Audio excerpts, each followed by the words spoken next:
25-year-old Carrie Cole is suing neighbors John and Marcy Moser for damage to her car.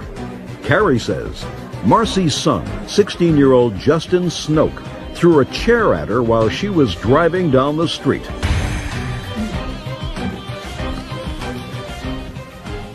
That's case number 280 on the calendar in the matter of Cole versus Moser. Parties have been sworn in, Judge. You may be seated. Folks, have a seat, please. Miss Cole, the defendant's son, that probably would be you? Yes, ma'am. Threw a chair at your car. Yes, ma'am. And allegedly damaged it. And you want the defendants to pay for the cost of repairing your car. Correct. Me, I'd want the kid to pay, but he's only 16, so if I rule against the parents, it's the parents' responsibility to torture him by hopefully making him get a job and do something. You can stand up next to your parents, please. The defendant says that he did throw a chair at your car, right? Yes, I did. But that you deserved it, Yeah. right? Yes. Miss Cole, do you know these people? Not very well. They live up the street from me. How long have you lived there? About a year. How long have you lived in your house? A year. And who do you live with, Miss Cole? I live with my boyfriend, Derek Nesbitt. When did this incident occur? It was August 21st of 2006 at 9:30 p.m. Tell me what happened. I had just dropped my boyfriend off at work, and I was on my way home, and I turned onto our street. They live on like the second house on the street, and the chair came and hit my window and kind of rolled down my car, and I swerved over, pulled over, and got out. And I was angry and scared at the same time. I was 6 months pregnant at the time. And I asked him if he had anything else to throw at my effing truck. And they were just screaming at me to slow down. And I got back in my truck, and I told them I was going to let my boyfriend handle it because I'm not a confrontational kind of person. Good. So, very smart. So I got back in my car. I went home and called the police. The officer came to my home and asked me to drive around to their house. I had my sister and her friend with me at the time, and we went around there, and me and I believe his father and the officer were just looking at my vehicle when I'm not sure how many people were there. More than 5, 6 people were in the street with my sister and her friend arguing and cursing, and I got so overwhelmed with them yelling, calling me a criminal. I could have hit their children or their pets. Or You think you were going too fast? I do not. I had just turned a corner, so I don't believe I was speeding, no. Okay. Do you work, Miss Cole? I do. Right now I'm on maternity leave, though. All right, young man. Why don't you tell me about what happened on August 21st? Well, we were sitting outside, and we were Who was sitting outside? Me and everybody seen here, and I had some friends over because we were going to go ride. Riding where? Ride my bike, just ride around town. And she comes hauling around the corner. She doesn't even lose any speed around the corner. And before, when she went down the street first, she was going pretty fast, and we all yelled at her to slow down. And then on our way back, about 20, 30 minutes later, she comes hauling around the corner, loses no speed at all, and I'm sitting in a chair, and my reaction is just to throw it. Well, you can't do that. You can't do that. That's outrageous. It's very simple. I wish they were all so simple. If you think she's speeding, she's not doing the right thing, call the police. And if you think she's acting in an irresponsible manner, send her a letter that she's endangering people in the street. But you don't pick up an object and throw it at her. What if you had a gun in your hand? Would you have shot her? No. Well, what if you threw a chair at her and she lost control of her car and went into a tree and got hurt? But what if it was my friends on the bike, or me on the bike, or my little cousin? They weren't! You were sitting on your porch, in your chair. But what if you threw a chair at her car and she lost control of her car and swerved off and went into somebody's porch where they were sitting on their porch? You know whose fault that would be? Mine. Right. We don't have vigilantes here. You ever been in trouble with the law before? Look at me. Have you ever been in trouble with the law before? No, not a big trouble. Not a big trouble? No. What kind of little trouble? Just like curfew. What does that mean, like curfew? Just being out like 10 minutes past curfew. Right. You think I believe that? Can I see pictures of the truck? Yes, ma'am. I just have a couple of things to ask. First of all, we were sitting in the driveway, not on a porch. I don't care if you're sitting on the driveway, the porch, or in your We've attic. already asked her plenty of times as she was driving down our street to slow down. How have you asked her, Mr. Moser? Well, yelling at her while That's we're not asking her. It is asking her. No, Mr. Moser. Okay, we're telling her. No, Mr. Moser. What you do is You write her a letter. We didn't know where she lived. Then you call the police. We and you did. give them, when? We called the police the very first time. They said that the only thing you can get is a license plate number. So why didn't you do that? We didn't. She's going too fast. Oh, Mr. Moser, that's a lot of baloney. Well, okay. That's fine. a lot of baloney, sir. Right. Because, listen to me, if you saw this lady time and time again coming past your house, and she lives a block away from where you live, then you go and look for her car in the year that she's been living there. So don't give me a lot of baloney. She lives behind another house. When was the last time, sir, that you followed the car to try to get a license plate to give the police? I'm which not is a what cop. they said. That's not my job. No, but it's your son's job to throw a chair at the car. It's her job to be responsible for the vehicle. It's not your job to police her, Mr. Moser. That's not your job. Right. Your job is to police your own children. And I was doing that. You weren't policing your children. Well, someone needs to police her. That's the job of the police, Well, not your you're asking me 16-year-old to follow son. her. Oh, you're an idiot.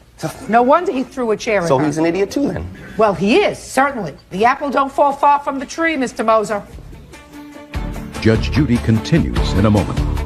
If he threw a chair at her car and she was killed, you would be visiting him in state's prison. And if you don't get that, I can't do anything about it. You're too old and too thick. And later today, Who are the witnesses? They're neighbors across the street from them. You live across the street from them?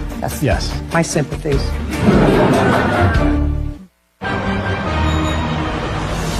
real cases, real people. Judge Judy. Carrie Cole claims neighbor Justin Snoke threw a chair at her car while she was driving down the street. Justin says Carrie was driving like a maniac. Listen to me very carefully, sir. If she's doing the wrong thing, it's not the right of a citizen to do any more than report the action to the police. It is not the right of a citizen to pick up a chair and throw it in her car. Okay. Do you understand? I Let me give understand you that. another example, sir. Let us say you're standing over an overpass with a large boulder, and you see someone going 85 miles an hour in a 55-mile zone. You think that you have the right to drop that boulder on their car? No. Why not? That's your theory. Your theory is you're endangering people, and therefore I have the right to protect my family. You think your son would have the right to do that? Absolutely not. That's not what I'm saying.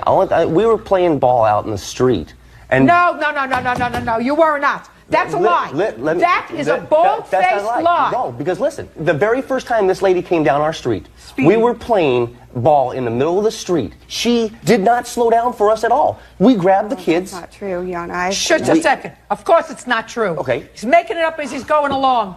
Making it up as he's going along. But on the way home, he's sitting with his behind in a chair. Wasn't dangerous. The incident playing the ball was not on the same time. Several times for 3 months to slow down. Call the police. We did, You on the don't night of the throw incident. a chair. The night of the incident, before the chair was thrown. Just a second. Would you do me a favor? Go and tell him I've had enough of him, please. I told him.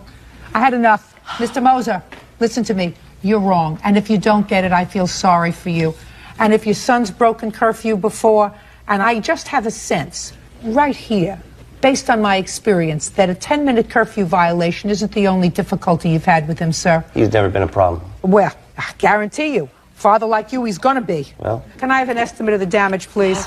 I also have a police report if you would like to see it. No, I don't have to see it. Would you like to see the letter from the police officer that responded to the incident? No, I would not. Even it states everything that she stated at the time of the accident. Listen to me very carefully, sir. I don't have to hear any hearsay or look at any hearsay. It's as simple a case as I would want to try 30 times a day. If she was speeding, that's not what I'm here for. What I'm here for is your son's act in picking up a chair and throwing it at her moving car. That he cannot do. And if you don't get it, I can't help you, sir. You've reached this age in your life when you are beyond redemption and beyond help. Say nothing else. The case, as far as you're concerned, is over. She may have done the wrong thing. I am not here to judge that. That is up to the police. We did that night. Here's right here. Put it down. You don't get it. You just got to make a statement that the police are doing their job. Well, then read what the police did for his job. I don't know how I can make it any more plain to you, sir. If your son threw a chair at her car and she lost control of the car and she were killed, he would have been charged with manslaughter. Do you understand that? I understand Do you that. understand that? Whether she was speeding whether she was coking up in the car, whether she was drinking. If he threw a chair at her car and her car went out of control and she was killed, you would be visiting him in state's prison. And if you don't get that, I can't do anything about it. You're too old and too thick. How much did it cost you to fix the car? $932. Judgment for the plaintiff, that's all. Parties are excused. You may step out. The damage that they're asking for is not all the damage. Her window was up. How do you damage a seatbelt when the window's up? I was 6 months pregnant at the time. It could have been much worse, and thank goodness it wasn't. I was in the wrong, you're right, but I mean, I still believe, what if it was my little cousin? 26-year-old Jamie Markle is suing her ex-boyfriend, Jeff Peters, for medical bills resulting from several assaults. Jamie claims Jeff beat her up because he thought she was cheating.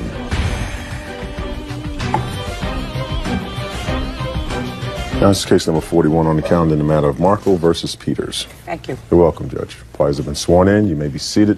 Ma'am, have a seat. Your complaint is that this gentleman, who used to be your boyfriend, assaulted you on 2 occasions. Yes. You want him to be responsible for those medical bills. Yes, the assaults took place around Christmas time of 2005, and the second one, according to you, about a month later? About a month, yeah. In January. Now, I read Mr. Peters' response very carefully, and he says that he sort of acknowledges the first assault, but certainly not the second.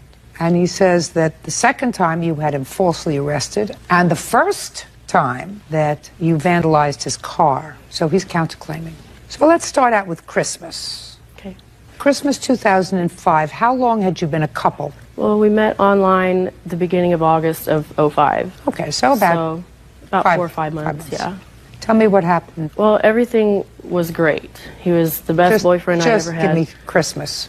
Christmas came and went. It was about the 28th of December, and we had been broke up off and on for about a week. And I had gone with a friend of mine over to her house, and he thought that I went and cheated on him because I went to a poker party with some of my girlfriends. And he just didn't believe me. He wouldn't believe me. He wouldn't believe a word I said. But we were separated at the time, so even if I had done something, which I didn't, he wouldn't accept that. It's none of his business. Exactly. But he would not accept that. So we got into a big argument. Where? Well, he picked me up from work at 9 p.m. And you went with him? Yes. Why? Because he was my ride. So even though you were no longer together as a couple, he was still picking you up from work? Yes. Why? Because I was staying with him. I didn't have anywhere else to stay. So he picked me up from work, and on the way home, I could tell something wasn't right, so I just kind of kept to myself because we weren't boyfriend, girlfriend anymore. We were supposed to just be friends. So I figured if he had something to tell me, he would just tell me. And next thing I know, he's punching me in the left side of my face, and he just kept repeating that, I know you slept with another guy. I know you slept with another guy. He demanded to know the name and so on and so forth, and I had not done anything. I didn't have a name to give him. So what happened? So he took me to this cul-de-sac somewhere. It was on the way in between work and home. I was really disoriented from him hitting me. I didn't really know exactly where we were, but all I know is that it was completely dark. There was no street lights. He took me out of the car, grabbed me by my neck, and held me up and choked me so hard that I started to black out, and I just kind of gave up because I was screaming, and there was nobody around. There was no lights, no buildings, no nothing. So I guess when I stopped struggling, he let me go, and I fell to the ground, and he said, get in the car. So I got in the car, and he said, well, when we get home, you're not going to cause a scene, you're not going to do anything, or I'll shove a knife through your face so fast that nobody will hear you. What happened when you got home? When we got home, I told him that I was going to walk to the hospital. I didn't want him to take me anywhere, and he blocked the door. He wouldn't let me out, so I tried to go to the fire escape door, and he came up behind me, and at the entrance of the kitchen, he pushed me in my back. And he pushed me so hard that my hands hit the door, and then my face hit, and I had to have 5 stitches put in my chin. It split open right away. I didn't know what had happened until I got downstairs to my neighbor's house and I saw blood. When you left the hospital, and I assume that was the next day, where did you go? I went with my mother. You went home to your mother's house? Yes. When you fell, who took you to the hospital? My mother. And what did you do, Mr. Peters? I went to the bar. Yes. And that's about it. I figured the police were on their way, so I boogied down the fire escape and ran up the street to the bar. Well, how did her face get cut like that? I'm not denying that she did fall into the door, but I was kind of trying to beat her to the door and hold it shut, because she was screaming bloody murder, and I didn't want the cops to come. So I kicked her feet in a hurry. You tripped her? Yeah, basically. That's what you say in your answer. Yeah. You tripped her. And she fell right and hit the door and split her chin up. And once I seen blood and she started screaming, I figured the cops would be there real quick, so I basically bounced. What a prince. Thank you. That didn't require an answer, smarty pants. And when you got home that evening from the bar is when you found your car vandalized. Yes, ma'am. Do you have any proof that Miss Markle did that? No, my witness wouldn't come. So that the answer is, Judge, I have no proof that she did it. Judge, I have no proof. I'm assuming it didn't do that on its own, though. Things happen. Never know who would do such a thing to a prince like you. Leaves his girlfriend bleeding in the house and takes off and goes to a bar. Things happen. So that part of your counterclaim is dismissed because you have no proof. Now, do you have medical bills from the hospital? Yes, I have medical bills and I have police reports. From the 28th? I don't have a police report for the 28th. I didn't file a report for the 28th. I told him that if it happened again, I would press. I don't want to hear it. If it happened again, they should have gone to get him at the bar, taken him into custody, taken him to jail, let him cool off. I understand. Right? That is what happened the second time. Judge Judy continues in a moment. I do not deny that I called her house and threatened to blow it up. That was not very cool, but, you know, I'd just been arrested twice in one day, and I was very upset. And later today, You still owe her $1,002, sir. There were months where I gave her cash for rent. That's too bad. That comes as the category of too bad. real cases, real people. Judge Judy. Jamie Markle claims ex-boyfriend Jeff Peters assaulted her on several occasions. Jeff is countersuing for a false arrest and for vandalism to his car. Okay, now you're at your mother's house, Miss Markle. Now we come to the genius in you. So tell me about what brought you to this man's company a month later in January. Well, he kept calling my mother's house, and I would block every number he called from, and he would somehow go to another payphone or something and call me again. He kept apologizing over and over again, saying how sorry he was, how much he wanted to be my friend at least. And so I thought, okay, well, if we can be friends, then I would like to be his friend other than his enemy. Why? Because I didn't want to be his enemy, Your Honor. You don't have to be anything. You know, I look out here in the gallery in this courtroom, and I see a lot of people, and I'm not their friend, right? I'm also not their enemy. I am their nothing. Right. You don't have to have him as an enemy if he's not your friend. You can have him as a nothing. That's not an option with him, Your Honor. Oh, it's an option, Rob. Trust me.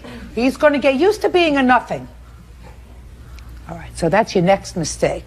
Right. You felt as if you wanted to have him as a friend. Yes. So he took me to, he gave me a ride to get my taxes done. And on the way there, we were snipping at each other, and he started to wrap a T-shirt around his hand. And I said, "What's that for?" He said, "Because I'm going to hit you if you don't apologize." Apologize for what? I don't know, Your Honor. I don't know. So what did you want her to apologize for, Mr. Peters? For being manic and bipolar. So you wanted her to apologize for being manic and bipolar? Yes. She's being particularly manic that day. Okay, so that's why you wanted her to apologize. Just wanted to know. Go ahead. So I apologized, so I didn't get hit, pretty much. So you said sorry. I said, "I'm sorry. Genuinely, I apologize. I don't know what I'm apologizing for, but I do." And so I really don't remember what exactly happened next, but I do know that in result of that, he pulled into a parking garage and proceeded to hit me in the side of my face again. Lie. And so we got to the tax place, and I walked in, and there What was did you say when he hit you? I was like, "Please stop." I begged him to stop.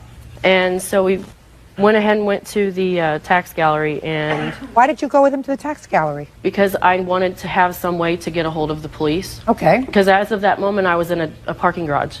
Okay. And I so didn't you want went to with get him to the tax there. people. So I went inside, and I saw a young lady on her cell phone, and I mouthed, "Help me."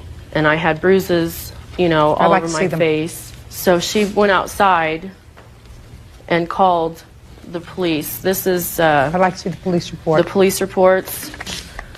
There's one for harassment as well. He called my mother's house that night when he got out of jail and threatened to kill me, her, my 10-year-old niece, and blow the house up.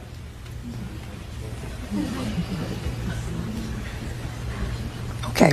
Now, Mr. Peters, we've already established that you believed, at least, that the plaintiff was responsible for vandalizing your car. Yes, ma'am. And that you had, in fact, assaulted her on December 28th. Stripped her, yes. The issue is whether you assaulted her again on January 31st. And that incident you deny. So you want to tell me, please, what happened and why you contacted her after you believed she vandalized your car? That time had gone by, and I had certain needs. Like what? Physical needs.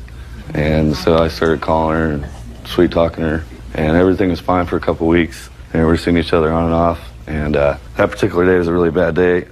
Right before this tax incident, I was arrested in another part of the city. For what? A guy pulled a knife on me, and I tried to run him over in my car. Just a minute. You mean a stranger pulled a knife on you Yes, and you ma'am. tried to run him over? Yes, ma'am. Explain that to me, sir. He just was basically a little case of road rage in the parking lot, and I told him F you, and he pulls out a big knife, and I slammed it in reverse, and I was going to run him over.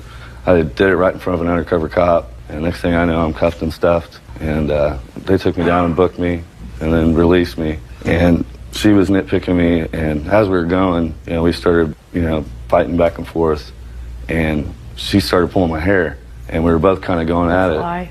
Shh, don't speak.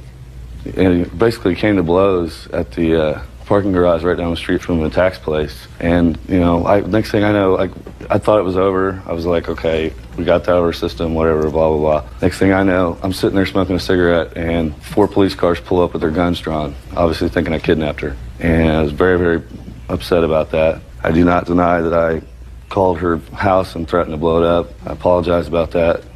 It was not very cool, but I'd just been arrested twice in one day, and I was very, very upset. Mr. Peters, you told the police on that day that the marks on the plaintiff's face was from a week ago when you assaulted her in Kansas. Yeah, it was. I might have said that. Well, that's what you said. I was trying to get out of. You said that's what you said. So you were trying to get out of it, and so you lied to the police. Yes. Now, when you lied to the police, did you lie to them in the same affect that you're talking to me? No, not really. Well, did you lie to them, sir, with the affect of, please don't believe me? No, I pretty much knew the jig was up. And No, I'm asking you a question, sir. I'm asking you a question how one tells when you're telling the truth and when you're lying. I have no idea. I generally speak the truth. What, you lied to the police? And... That's the police. I'll lie to the police any day of the week. Okay. Judge Judy continues in a moment. I've already been shot. Well- Stabbed 3 times. Doesn't that tell you something? It's bad karma. That's not bad karma, sir. And later today, When 2 people decide to play house together, Yes. work out a financial arrangement that ultimately will not involve the courts. real cases, real people. Judge Judy. Jamie Markle claims ex-boyfriend Jeff Peters assaulted her on several occasions. Jeff is countersuing for a false arrest and for vandalism to his car. You think you have some psychological problems, Mr. Peters? That was a question. It usually requires an answer. I didn't hear the question part. I said, do you think you have psychological problems, I have an Mr. anger Peters? problem. So You have an yeah. anger. Okay. Well, that's a good start, sir. That's a good start. What are you doing to address those problems? Nothing. That's not smart. You're 31 years old. Yes, ma'am. Somebody's going to kill you, or you're going to kill them. I've already been shot. Well- Stabbed 3 times. But, Mr. Peters, doesn't that tell you something about a deficiency that you have? It's bad karma. That's not bad karma, sir. Karma doesn't follow you around, Mr. Peters. Sure it does. No, it doesn't, sir. People create their own opportunities and people create their own situations. So you have a choice, Mr. Peters. Your choice is to either wind up in some alley because you've ticked off the wrong person and somebody is going to shoot you, and this time they're going to have better aim, or stab you and going to have a long enough knife to do some real damage, permanent damage, or you'll do it to somebody else, which will end up by you spending a substantial part of your life in prison. So, I mean, you have an opportunity to try to rectify that before it gets any worse. Miss Markle, listen to me, my dear. Is there something wrong with your mind? No, not that I know of. Well, he's bad news. Very, very, very bad news. And there comes a point where women have to understand that just being a bad boy is not attractive. I understand. Do you understand? Yes, I do. I certainly hope so, madam. I don't have the confidence that I wish I had in your judgment. You can either have a happy life or you can continue to be a bum magnet. So, choice is yours. Now, you're asking for $3,000 for these 2 assaults. This is the second medical bill. I don't need the second medical bill. I believe that he assaulted you. He acknowledges he assaulted you on one occasion.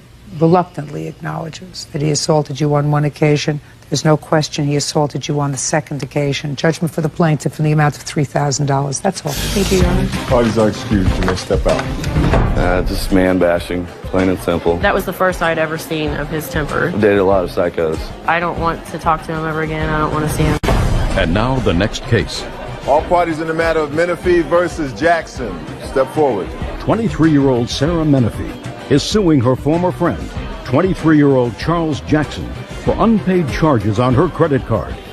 Charles claims the money was a wedding gift from Sarah. Miss Menifee, the defendant was a friend of yours. You were just friends, according to your complaint, and he was getting married. Correct. And according to you, he asked you if he could put some of the expenses of the wedding on a credit card of yours. You said yes. Yeah. He did, and then he wouldn't pay you back.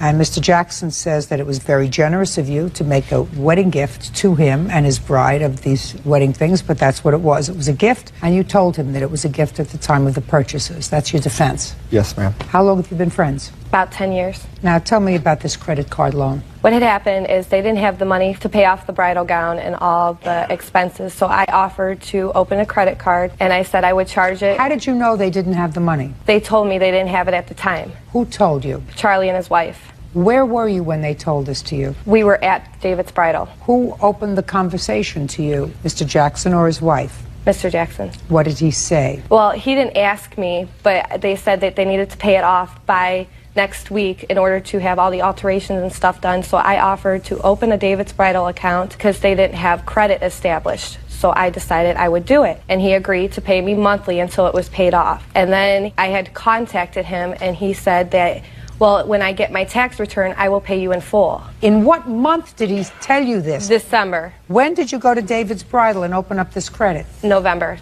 Okay. How much did you put on your credit? $1,057.63. What kind of work do you do, Miss Menifee? I'm a customer service rep. For? Freight payment company. How long have you worked there? 3 months. Prior to that, what were you doing? I was a secretary to a CEO. And how much did you earn? I made $21,000 a year. Then, at the time of the wedding, at the time you opened up this credit, were you living alone? Were you paying rent? I was living with my parents. Had a car? Yes. Taking care of the car yourself? Yes.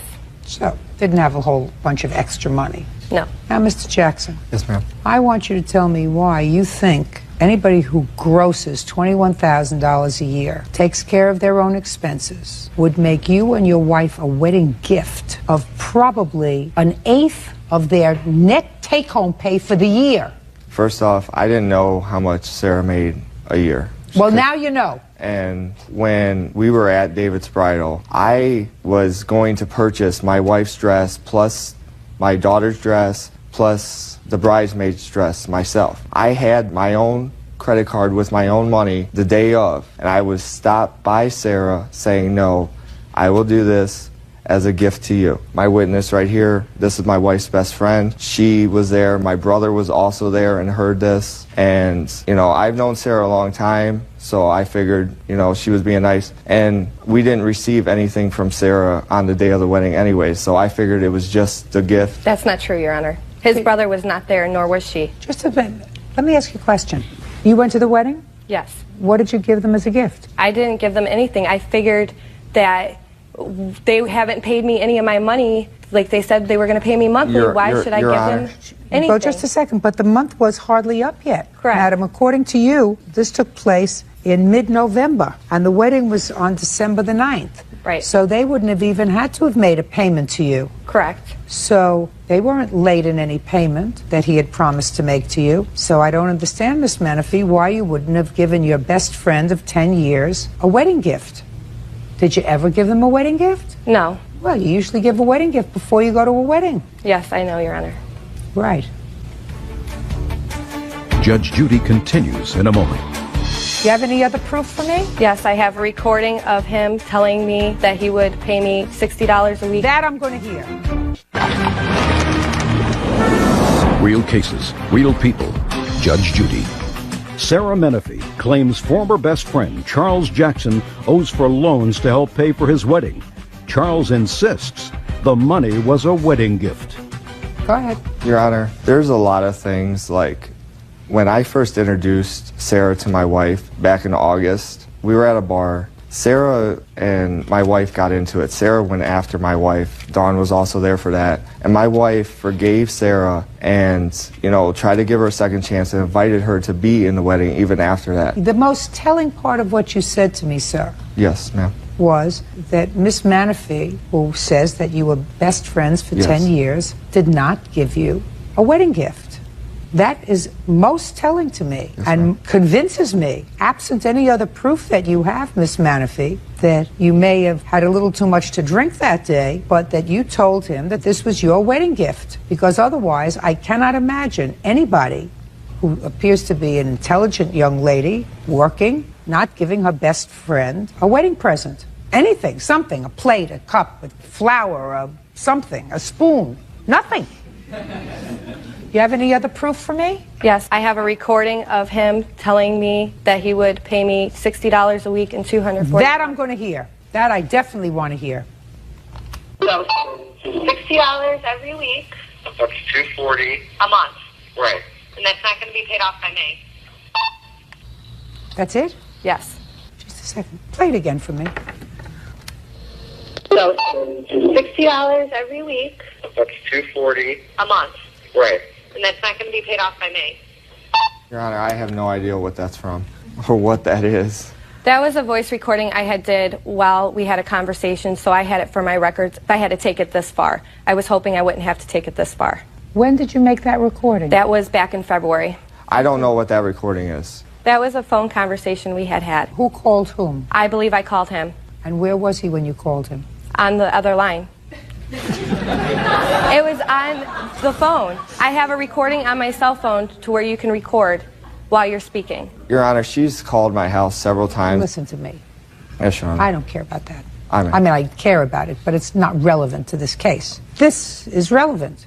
It seems to be some acknowledgement, despite the fact that you just might have wanted to get her off your back. But you have to give me some sort of an explanation, Mr. Jackson, about that conversation. Your Honor, she was calling my house like 5 or 6 times a day. And true. Shh, don't speak. And it got to the point where I was just like, I wanted her to stop because my wife is pregnant and of the stress and everything. And I'm living with my mother and father-in-law. Listen to me. So now you're under stress and she's calling all the time. And this is February. So now we're getting to an explanation of the phone call. So don't tell me I don't know what that phone call is, Mr. Jackson, because then I tend to disbelieve what you say. Do you understand? Yes, ma'am. So yes, she did call, and she was saying something about how I needed to pay her $60 a week. And once again, I explained to her, which is not on that phone call, that she said it was a gift, and I wasn't going to pay her. And, she was saying the $240 on there was probably where I was figuring out how much she's saying I had to pay her a month.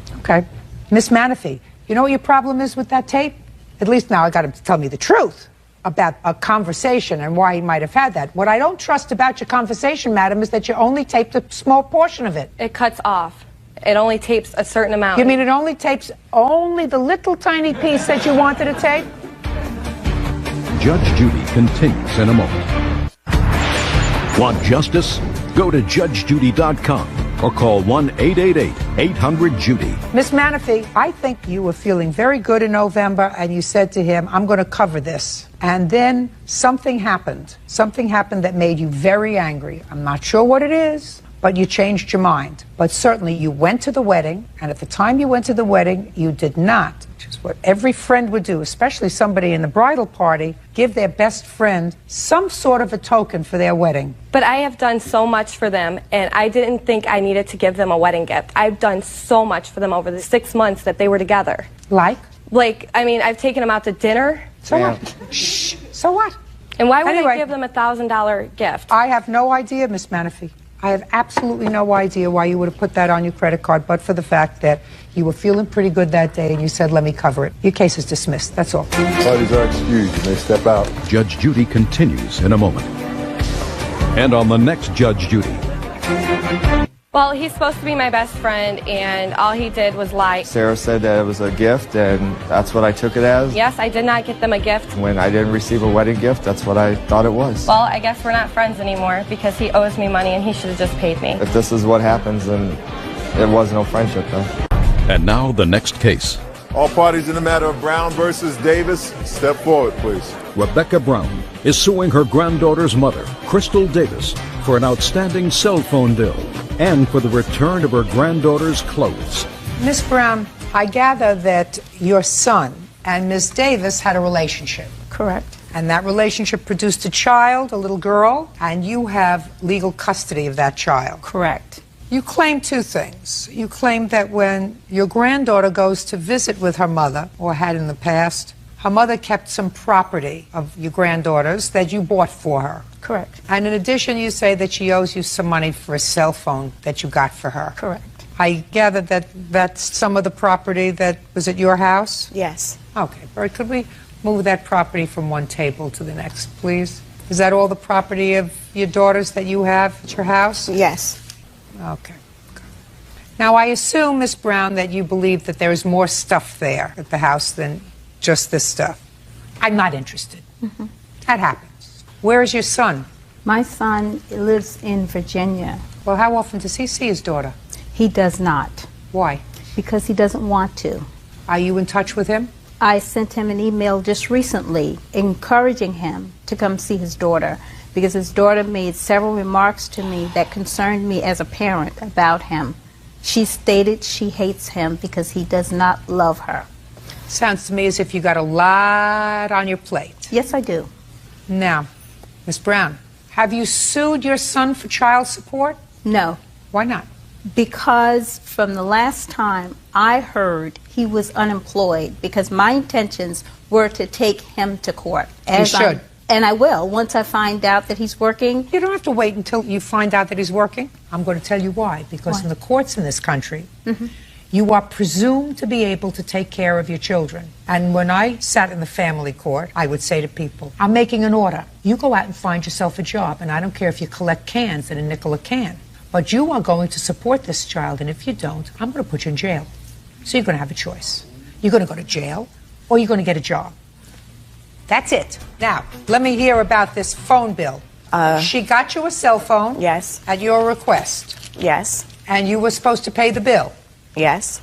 Did you pay the bill? Yes. I paid her what I used for that phone, which was $102.59. Why did you get her the phone, Miss Brown? I gave Crystal the phone, Your Honor, because of her daughter. Tyrell is Crystal's daughter, and she wanted to be in touch with her mother. And I said, okay, if I give her this phone, I would be able to track her by that number so her daughter could talk to her. She ran the phone bill up $102 the first time, and the second time she ran the bill up, it was $281.26. Did she pay the 102? She finally paid $100. And the second time, she came back around the end of January, and she brought $100. So now she's giving you $200. She's giving me $200. Okay. And I said, you owe me more than $200. All right, so far she owes you an extra $181.61. $181.26. I'm not disputing the fact that the bill might be another $181. Fine. I told her clearly when she gave me the phone that I had started a new job, you know, and the bill was going to be 2 days late. Are you telling me, Miss Davis, that your payment was 2 days late and then she canceled the phone? Yes. Is that right? No, that's incorrect. How late was it? The bill was at that point 60 days late. That's Why, for the time. Miss Davis, go ahead. She doesn't look like the kind of lady that has psychotic breakdowns. Why do you think that after a couple of months she would say, now I'm going to cut off the phone because she's 2 days late? Does that make sense to you? It doesn't make sense. And if it doesn't make sense, it's not true. It's the reality. No. Okay, well. That may be your reality. I not want you to get in touch with your reality. When was the last time you saw your daughter? The last time I saw my daughter was coming from Christmas. I had her for Christmas, and I took her back to her. That was the last time that I seen my daughter. When was the last time you made an attempt to see your daughter? The last time I talked to her on the phone was a Sunday afternoon, and she was so upset about the phone bill. It wasn't even nothing really said. I was like, hello, this is Crystal. She was like, I have nothing to say to you until I see you in court, and hung up the phone. Okay, so we're going to take care of this $181.26, and then I assume that you're going to go and see your daughter. I would hope that I can see my daughter, which one has absolutely nothing to do with the other. I shouldn't have been held from seeing my daughter. You're absolutely right, because that punishes your daughter. Do you have other children other than your son? I have 2 sons. 2 sons. And where is the other son? My other son is out on his own. He's 24 years old. When they get a certain age, they have to leave my house. They have to become responsible. Good. No failure to launch in your house? No. No. Assume that you didn't sign on to become a parent all over again. No, Your Honor, my concern here is I came from a very close-knit family, and I want to see this for Crystal and her daughter. But the greater concern that I have is my granddaughter has suffered. I want it stopped. It has to stop. Ms. Brown, if what you're telling me is that you are devastated because your son and his former girlfriend have acted like 2 irresponsible people with regard to a child that they made, I get it. All I can wish you is good health and long life, because it doesn't look to me as if this child is going to be able to look anywhere but to you for the stability that she needs. Correct. Because if Miss Davis says to me, I knew that the only thing standing in between my seeing my daughter and not seeing my daughter was $181, then she should have been out doing whatever was necessary to get that $181 to clear off any problem. I don't care if you go out and sell your blood every day. I would have sold the bling on my hands. Anything that was necessary. You get me? Stop tapping. Lots of grandparents are taking care of their grandchildren. They didn't sign on for it. She's very lucky she has you. You sound like a very together lady. Judgment for the plaintiff in the amount of $181.26. That's all. It wasn't about money. It was about accountability, responsibility, and being a good parent. I don't have nothing to say, nothing nice anyway, so I'm going to leave it just like that. 18-year-old Victoria Dumas is suing her ex-boyfriend, 22-year-old Michael Denson, for bills and damage to her apartment. Victoria says she kicked him out after he came home drunk from a strip club. All rise. Now, this is case number 3 on the calendar in the matter of Dumas versus Denson. Thank you. You're welcome, Judge. Parties have been sworn in, Your Honor. You may be seated. Folks, have a seat, please. Ms. Dumas, the defendant was your former boyfriend. Yes. According to your complaint, he came home one evening and he was drunk and he trashed your apartment, destroyed some of your electronics. In addition, you claim that the utilities were in his name, and after you had him evicted from the apartment, he had the utilities turned off, and it cost you several $100s to put the utilities back on. You think he should be responsible for that? Yes, Your Honor. Mr. Dennison says that it was not he who trashed your apartment, but you were so furious you threw a hissy fit when he came home and you trashed your own apartment. That's incorrect. And he also says that he's not paying for any utilities because he wasn't there. Right? Right. When did this happen, Ms. Dumas? Approximately the morning of January 4th, 2006, around 4 in the morning. How long had you been together prior to that? About a year. Where were you that evening, sir? I had went out with her sister's friend to the strip club. And when I came home... A male friend or a female? Male. And when I came home... Did she know you were going to a strip club? No. No. But I told her when I came back. Where did you tell her you were going? Nowhere. I ain't tell her I was going anywhere. I felt like I ain't had to tell her. Well, you were together for a year. You mean you just left? I just left. I just wanted to leave. I wanted to go have some fun, so I went to go have some fun. I came back, and she was mad, you know. What time did you get home? Around 3:30, 3:40. That's incorrect. I'm not talking to you yet. Got him around 3:30. Who drove home? Her sister's friend. Did you call him to go out, or did he call you? No, he came over. He came over. We was all having fun for the night. We was just kicking and having fun. Who is all? It was me, her sister, and Dre. So there were 4 of you, and just the guys decided to go out? Is that what you're telling me? Yeah. Now, try yes. Yes. I asked him, let's go out to the strip club. He said, let's go. So I said, let's go. Didn't they object when you were going out? No, they didn't even know we left. You mean they were in the kitchen doing something, and when you... No, they was in the back room talking, doing a girl thing, so we left.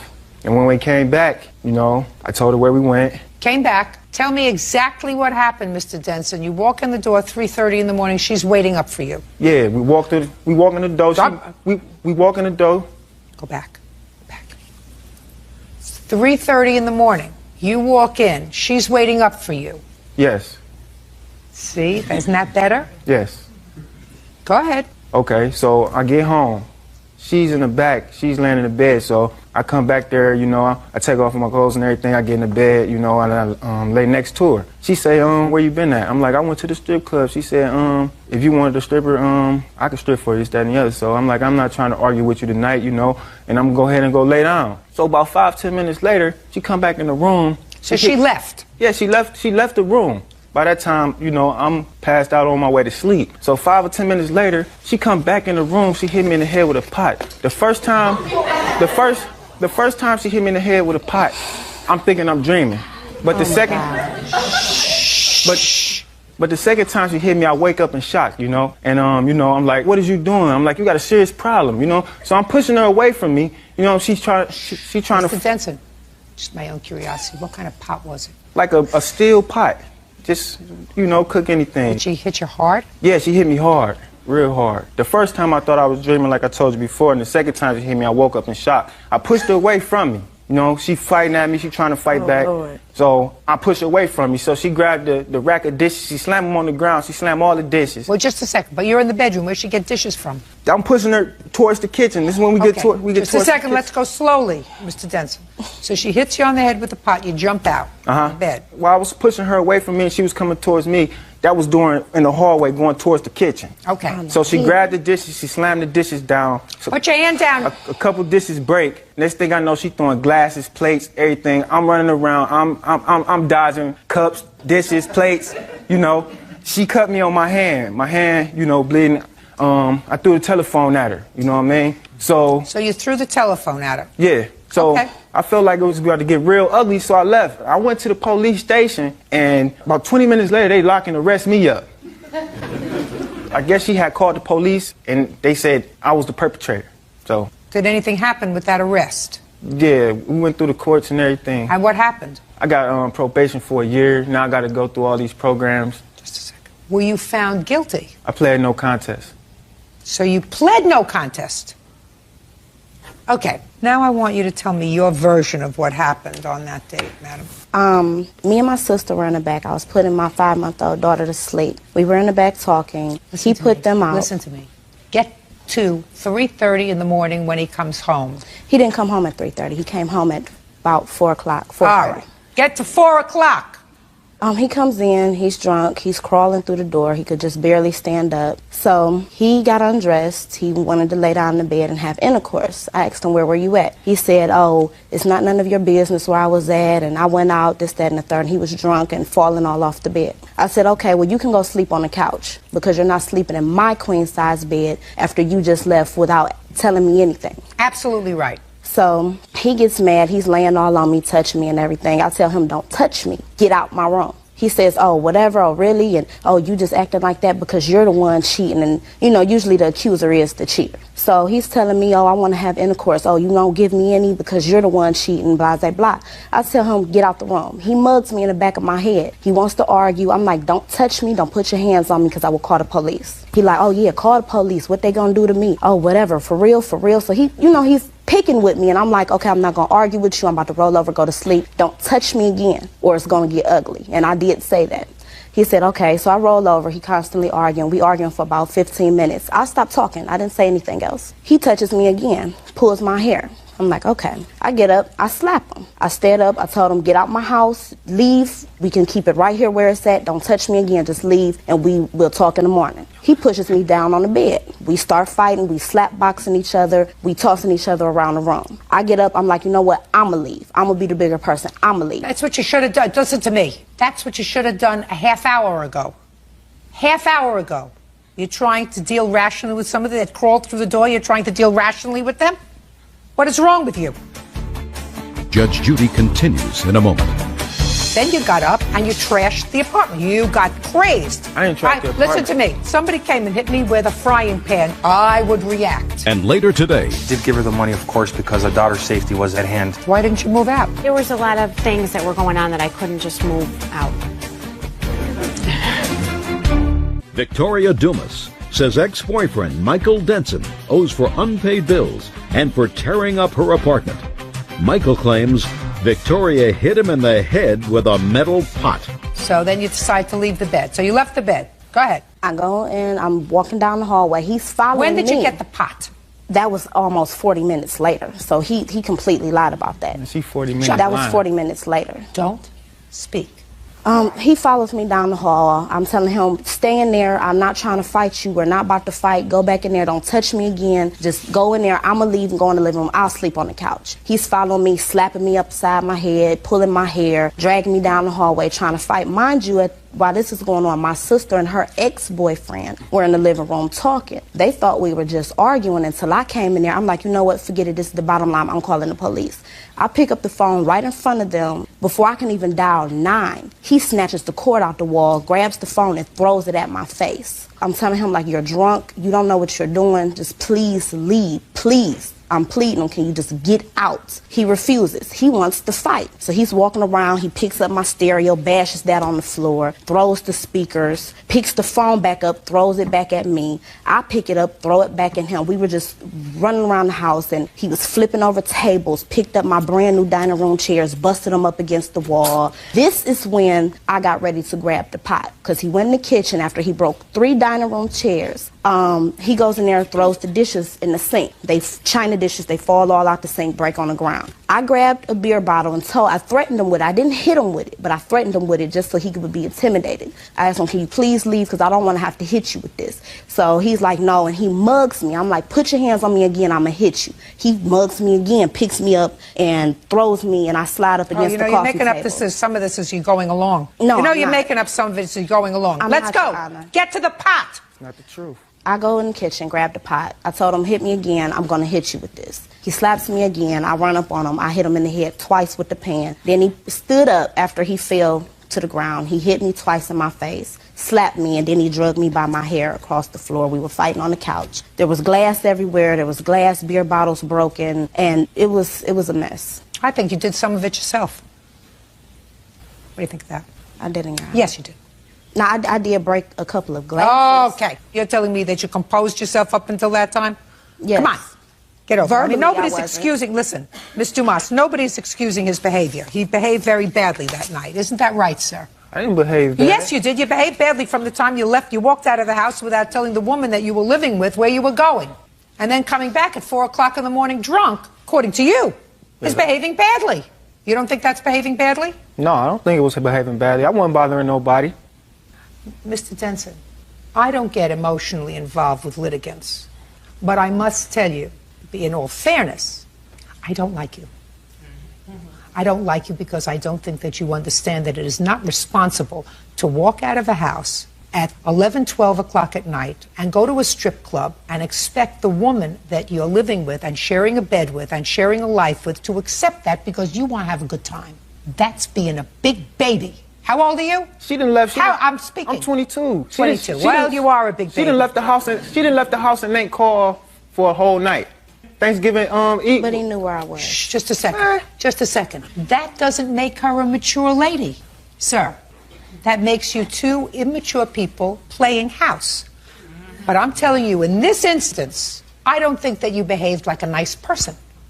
That doesn't mean she wasn't the one who left the bed and came back with a pot and hit you over the head. I believe she did that. And I believe that then you got up and you trashed the apartment. You got crazed. I ain't tracked the apartment. Listen to me. I would too. Somebody came and hit me with a frying pan twice on the head. Excuse me, Your Honor. Twice, I did not hit twice him on in the bed. Twice on the head. I would react. So I believe that she put her hands on you first. There's no question in my mind that you put your hands on him first. He hit me first. I defended myself. No, you didn't. You destroyed your No, you hit him hit me first. first. Listen to me, Miss Dumas. I listened to your testimony very carefully. You slapped him across the face first. You said he pulled your hair. That's what you testified to. He pulled your hair. Hard. And then... Violently. And then... Violently. Baloney. Miss Dumas, just because ladies feel as if boys shouldn't hit girls doesn't mean that the law recognizes a distinction between men and women. And you cannot expect to hit somebody else, even if they behave badly, and not to have a response. You hit him, and not only did you hit him, but you hit him with the only dangerous instrument that I see in this complaint, which was a pot, which you acknowledge that you hit him on the head with 2 times. And I'm absolutely amazed that they did not find that actionable when he went to the police. Absolutely amazed. And what lawyer had him plead no contest to this charge?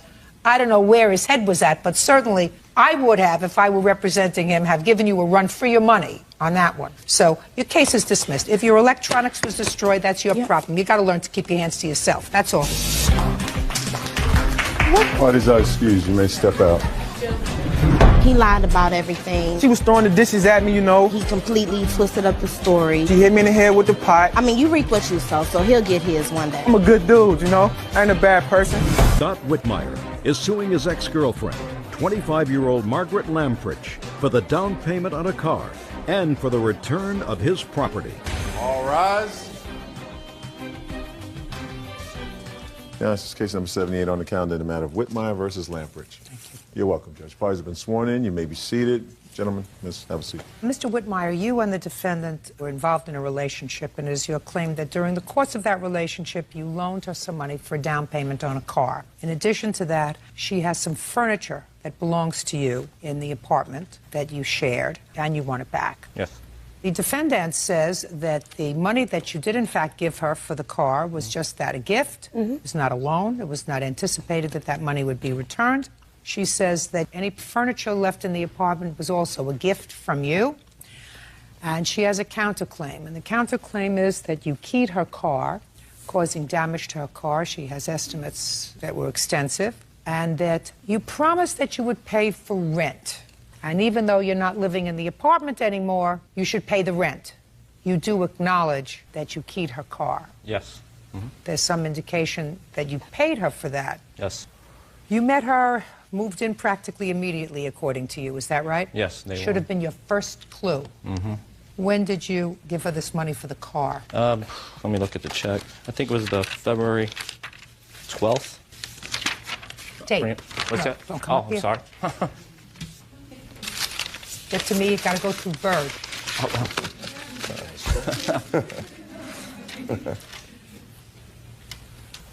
Okay.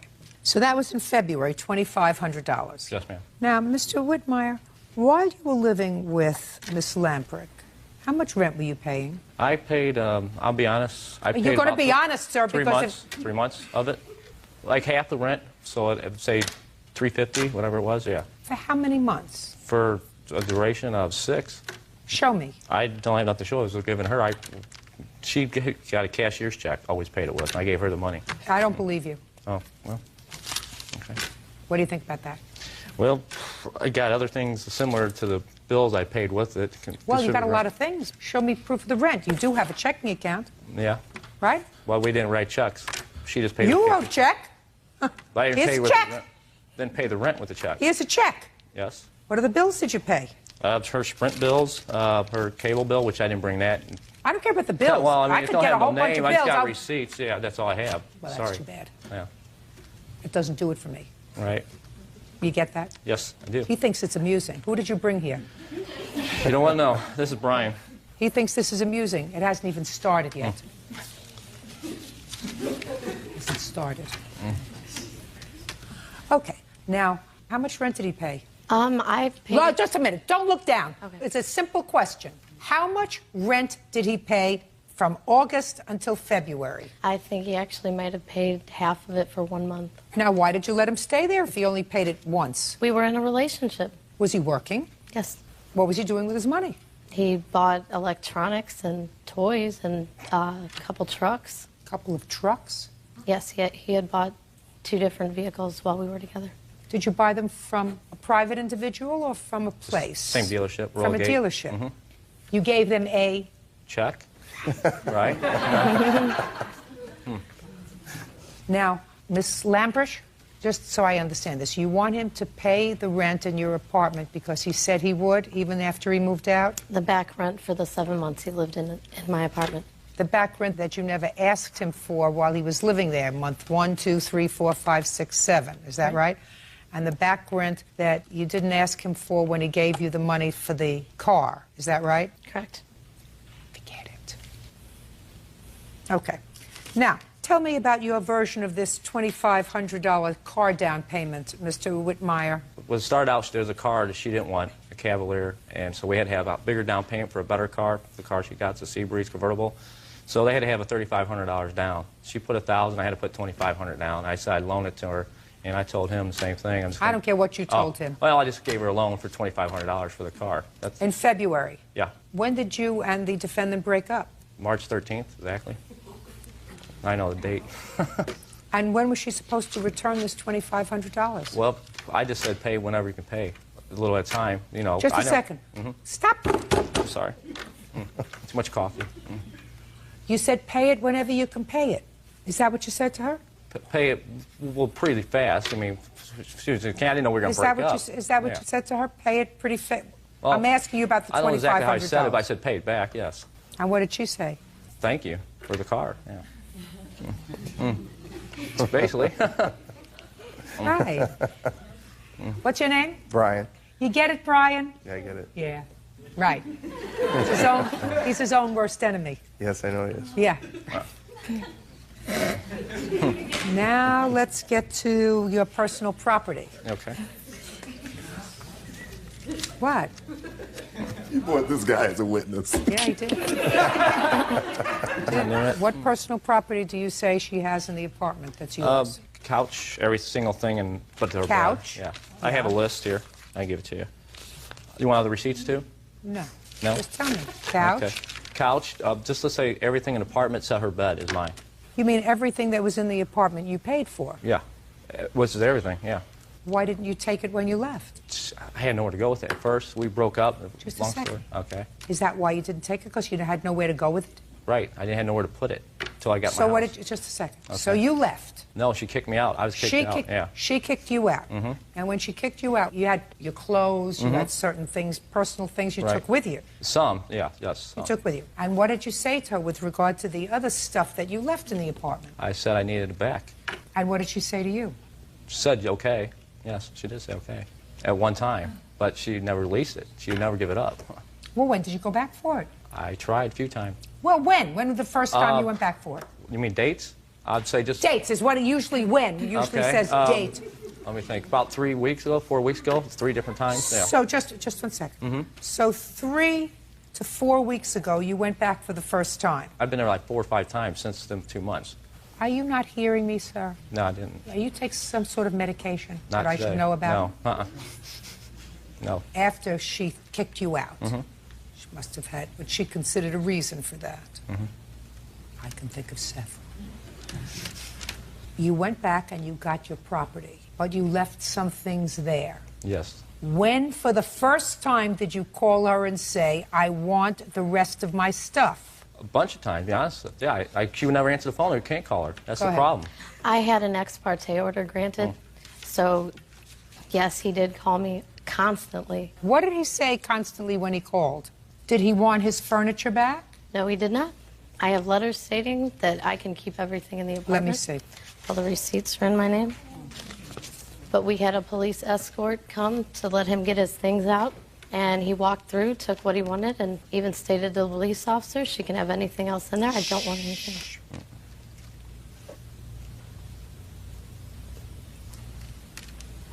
Well, he says you can have almost everything at your apartment.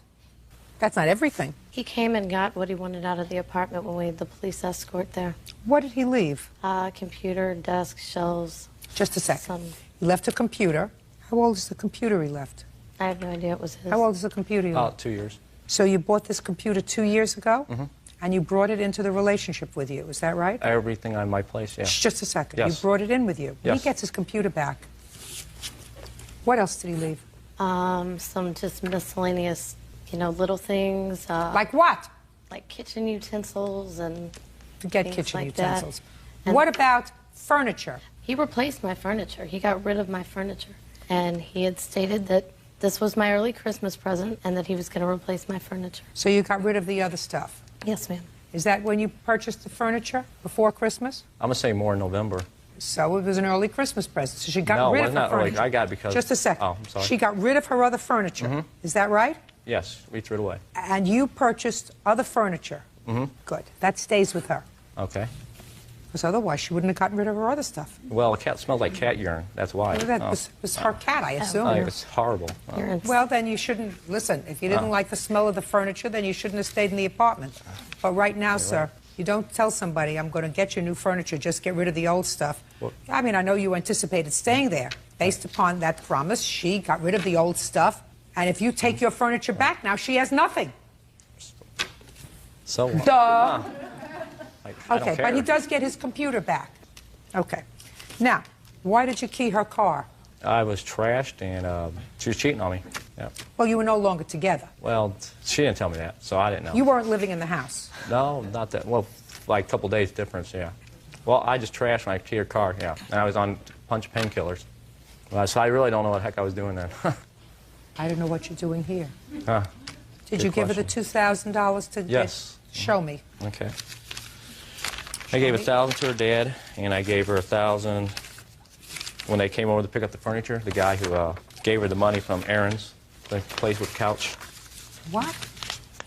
Did you give her money Yes, to... I gave her. I couldn't give it directly to her. I gave it to the delivery guy, and he handed it to her. And he signed statement, and he got his phone number on there, showing he did that. I told him to take it back. He was served with the ex parte order that day, and he threw money into my apartment, and I said, take it, because he told me all he wanted was his big screen. He's like, I'll give you $1,000 if you let me take my big screen out of here so it doesn't have to go through court. I said, take your money, take your TV, I want to get this over with. Listen to me. If you told him to take his money and take your TV, I just want to be finished with you, why are you suing him now? I hadn't gotten estimates. I hadn't noticed my car had been Doesn't keyed make till any after difference. this had happened. What do you mean you hadn't noted? I don't care about estimates. Had he keyed your car at the time he gave you the money? No. Okay, when did he key your car? The police report was filed April 10th. I didn't ask you when the police So report it was happened filed. about I asked you when he keyed your car. Happened about a week prior, so probably on the 3rd of April. Afterwards, there was money handed to you by somebody who came in to make a delivery. Is that right? I'm assuming. Is that right? Okay. I'm asking you. I don't believe so. What do you mean you don't believe so? I don't believe it was after he had keyed my car. It was. Okay. What was the money for? He said it was to take his TV out and not have it go through court to get his things. What did you do with the money? I used it to pay bills. So you kept it. Use it to fix your car.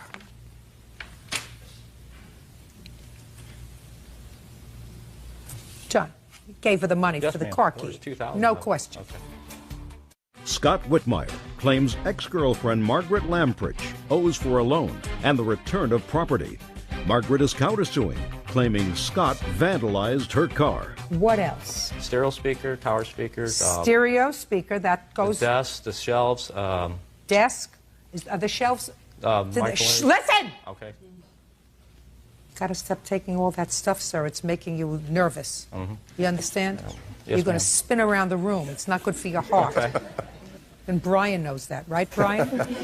He says so, you Judge. head in What? my head. Yes, Judge. We can harness your energy. We could run Canada. Okay. She is not giving you the furniture so Okay. that she has no furniture because she got rid of the furniture based upon your assurance that you were replacing the furniture. Okay. There are certain things that you came into the apartment with that I am prepared to see that you get back. Thank you. Brian will retrieve them Okay. without you because there is a restraining order. Is Brian normal? I have no idea. I've never met him in my life. What do you do for a living, Brian? What I do for a living? We work. That was my question. I work at a bar and restaurant For how long? for 14 years. Same place? Yes. relatively normal. Got it? Except for his choice of friends. Other than that, I think it would be okay if he came for the computer, the desk that the computer sits on, his stereo equipment, all of his office stuff. Within 5 days, or let's make it 5 days from today, you'll set up a time with Brian, who'll come over alone and get the stuff, right? Sure. Perfect. Thank you very much. That's all. Please excuse. You may step out. He was stalking me. She's already violated restraining order, called me a couple times. He'd show up at 3 o'clock in the morning drunk. She'll probably be calling today, probably. He's crazy. 58, Smith versus Crosley. All parties, please step forward. Justin Smith is suing his ex-girlfriend, Jessica Crosley, for an unpaid loan. Miss Crosley, I'm going to start with you. You and Mr. Smith were in a romantic relationship for a period of time. Yes. From when to when? I want to say it was about a year before my son was born. My son was born February 11th, 2019, and our relationship ended about 4 or 5 months after he was born. And after you separated, according to what I read, you sort of remained friends. Yes. Great. You had some trouble with your finances, and you had serious debt. What kind of work do you do? I'm a credit collections agent. Not a good thing when you're a credit collections agent. And this was after you had already been separated for a long period of time. And at some point, what I'm piecing together is you discussed your financial circumstances with Mr. Smith. Yes. And one of your options was to seek protection in bankruptcy. Correct. And Mr. Smith thought that that was a bad idea. Yes. So he suggested that you take out a loan, consolidate all this debt, which was on, I assume, on credit cards with very high interest. And since he had credit, he would take out the loan and you would pay that loan off, which was manageable every month. Is that generally what this is about? Yeah. Yes. His behavior had started getting irrational, scary, started calling me a lot, asking my whereabouts, texting me, driving by my house on several occasions I saw. I'm still not understanding. Justin Smith claims his ex-girlfriend, Jessica Crosley, owes for an unpaid loan. Mr. Smith did take out that loan, month and year. March of 2022, this year. What were the payments each month, starting in March or April, principal and interest? He had told me that it was $500. Told you they were $500. He took out that loan, and am I correct, Miss Crosley, that you paid off your credit card debt? Yes. And you paid off your debt with the loan that he took out? Yes. And you did, in fact, create a situation where the money, because you were employed, would come out directly from your bank account to go to pay off the loan to his bank account. Yes. And you did that in what month? That was started, I believe, at the end of April or beginning of May. And how many such payments did you make? Biweekly payments, I believe I made about 6. Thereby acknowledging that this was a loan. At some point, you stopped making the payments. What month did you stop making the payments? In July of this year. Why? So I had started seeing my current boyfriend. This is not a social show. Just tell me why.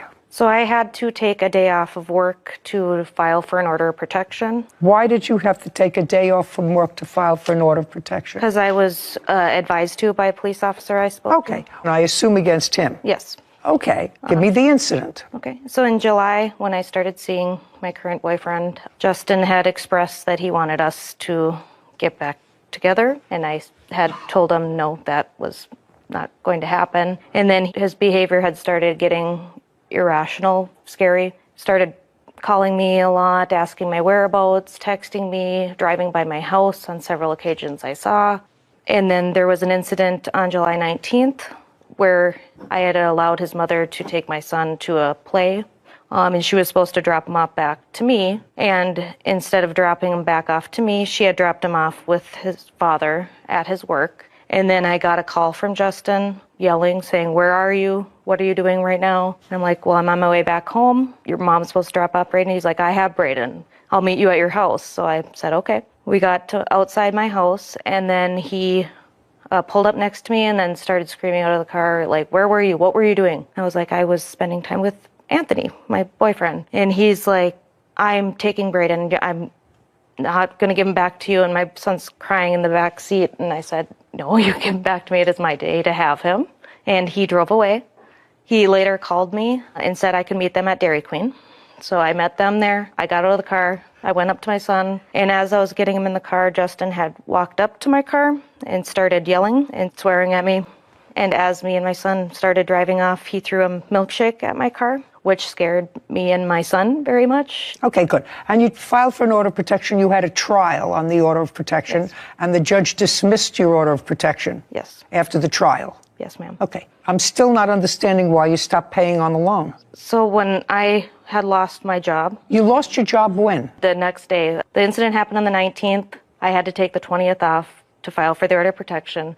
The 21st, I was let go. Oh, that had nothing to do with you being let go. Nothing. I just want to know why you stopped paying on the loan. You stopped paying on the loan because you lost your job? Are you working now?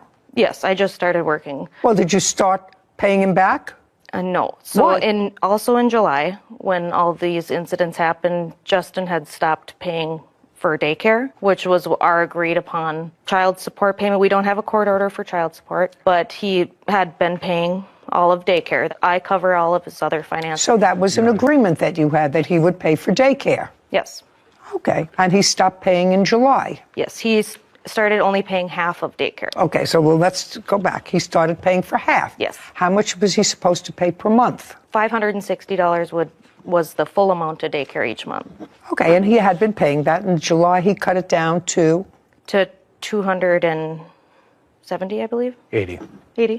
Okay. So he wasn't completely not paying. He was paying part of it. Correct. Tell me why you cut the payments in half, because you have a counterclaim for that. Yeah.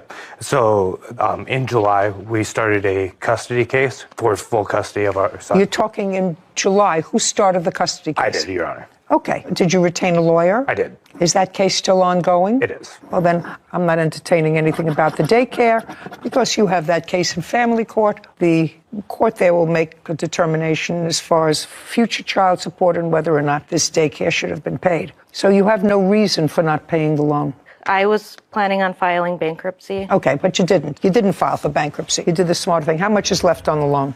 It's in excess of $12,000 or $11,000. What interest rate is on that loan, by the way? 36%, I believe. Current balance as of November 30th, $12,631. How is a 30% loan better than her credit cards? She had some loans in excess of 800%. From whom? Or over 500%. These were online lenders. Oh, wow. Okay, you have a counterclaim. Harassment, daycare costs is out. Lost wages because you say you had to take a day off to file a protective order and you were fired? Nonsense. Harassment, let's hear it. And don't go back to anything that you told the judge during the hearing that you had where he dismissed your application for an order of protection. Okay, well, the order of protection. Okay, that was. They're just shh. Well, if that's the testimony, it's already been adjudicated. A judge, using the same measure of proof that I would use, dismissed your case. So I'm not relitigating that case. Judgment for the plaintiff in the amount of $10,000. Thank you. This court is adjourned. I believe he was angry that I started a relationship with somebody. I think the restraining order was part of her defense as to why she didn't want to pay me back anymore. I was ready to file bankruptcy, and he had offered to take it out for me. You know, at the end of the day, the loan is still agreed upon and still needs to be repaid. I think that that's a good lesson, that you can't use the court systems and restraining orders to get out of a loan that you have really no excuse for not paying except for you lost your job. And I just think it's tricky. I think that a lot of defendants come in here and think that they can just say, I didn't have the money and so I don't have to pay it. But that's not the case. What's most interesting to me is these 800% or 500% or 100% interest-bearing loans. I know, it's something. Where did that come from? It's something I've seen recently in the past couple of years. It seems like every online shopping venue now has some form of loan payment or loan offering or sign up for our loan program. And I'd never seen that before. And if you don't read the fine print, you could get stuck in just like the Susie Canales is suing her nephew, Noah Tiarina, for the cost of a Toyota 4Runner. Court come to order. All rise. Have a seat, please. Hello, Judge. Thank you. Case 2160, Canales versus Tiarina. Thank you. Ms. Canales, is this your son? Yes, ma'am. And his name is Chris? Yes. Okay. This case is about a truck. Toyota 4Runner, yes, ma'am. That was titled in your name, about 21, 22 years old, but was in the possession of your son, Chris. Yes, ma'am. And then Chris went to jail. Yes. And your great-nephew moved into that house. Yes, ma'am, correct. And you moved into that house with your wife, girlfriend? Fiance. Fiance. Yes, when are you getting married? So we're waiting on our second daughter in February, so after February. Okay, well, that's not the way we usually did it 100 years ago in the Stone Age, but I understand that that's the way a lot of people do it these days. Anyway, you moved on to the property. When you moved on to the property, in addition to some other things, there was this truck. When did you give your son the truck? In what year? It's always been his truck, but I titled it over to him in 2021. Okay, so you signed over a title to him. Yes, ma'am. So it's not your truck anymore. So what are you doing here, suing for it? He was never able to go and transfer the title or go and register it, so... Because there was not one. If you say that again, it won't be good for you. We don't shout out here. I run a very organized shop. Got it? Yes, ma'am. Okay, so you acknowledge that it's always been his truck. Did you buy it new? I bought it used for When? graduation in 2005. What's the value of it? Just between 3,000 to 5,000, but that's based on 100,000 miles and good condition. So okay, Chris, stand up, please. On what date did you go to jail? April 20th, 2022. How long were you there? Till July 11th. What were you there for? Drug charge. Is that still pending? No, ma'am. When you were arrested or when you were incarcerated, was there an engine in this truck? Be very careful in your answer. Was the truck running? Yes, ma'am. How many miles did the truck have on it? Roughly 220,000. And you were in the house and you disposed of the truck? Amongst other things, yes, ma'am. All we're talking about here is the truck. Okay. On what date did you dispose of the truck? In August, whenever me and Susie made a verbal agreement for me to have ownership of the truck because it was no longer running. How did you dispose of it? It was towed away to a junk shop and used for parts. You have any paperwork? I have paperwork for the towing. Great, I'll see the picture and I'll see the towing receipt. That tells you that it wasn't working. with the new mileage, about 1,900 to 4,000 would be the range. Again, for good condition. Okay, and this is an invoice for $75, junked vehicle towed, no keys, no title, doesn't run, wrecked. Kevin, show this to Chris. So that's what you're suing for. You're suing for the value of the truck because it's been junked, so you want $5,000. The truck, at best, if it were running, would be $1,900. According to this, it wasn't running. Now, Mr. Tarina? Yes, ma'am.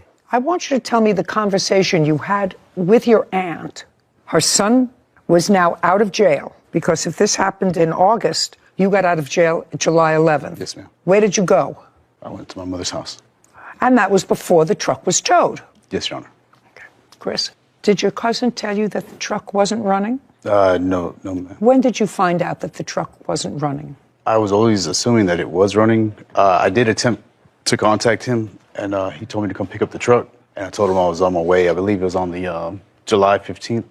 We have the text messages here. I'd like to see them.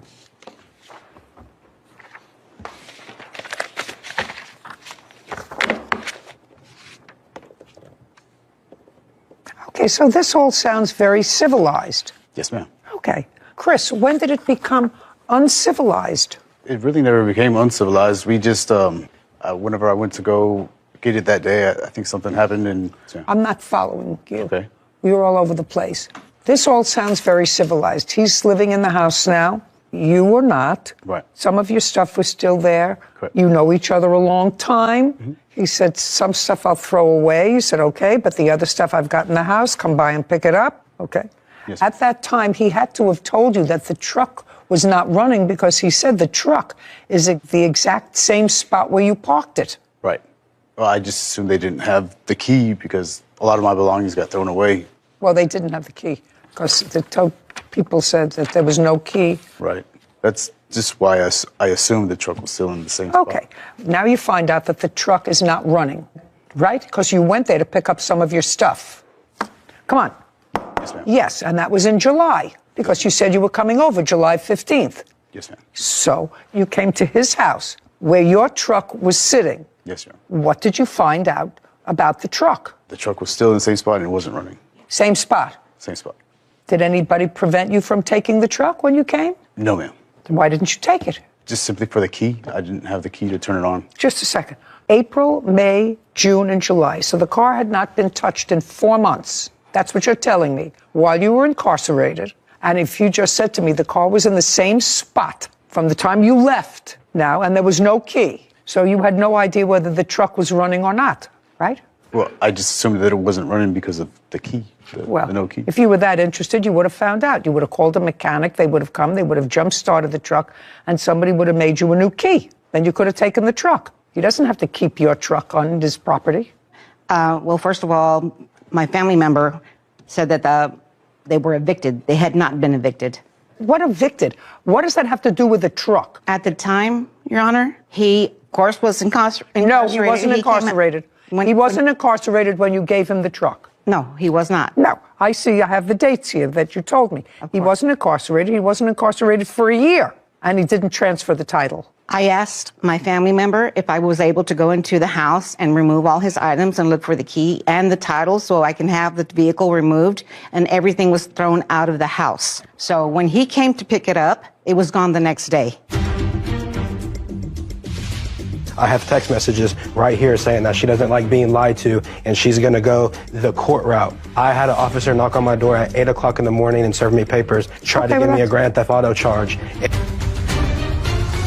Susie Canales claims her nephew, Noah Tiarina, owes for the cost of a Toyota 4Runner. What I'm telling you is he was not prevented from taking the truck the day that he came, which was mid-July. He didn't dispose of the truck until August. That's what this receipt says, I think. Now, this invoice was prepared 2 days ago. Yes, ma'am. Well, this doesn't say when they took the truck. How did you get this invoice 2 days ago? It was from August. I got the invoice because I needed it for evidence, and the towing company that sent me that invoice gave me the incorrect day because they sent it to me on the day that they sent me the receipt. Doesn't say the date it was towed. Junk vehicle towed. You have any email communication or text communication immediately after the vehicle was towed or before? With her? Yes. I called her the day that it was towed because I have respect for my family member. And I said, I'm towing the truck. It needs to get off of my property today. And she said, Mijo, I feel like I should be compensated for the truck.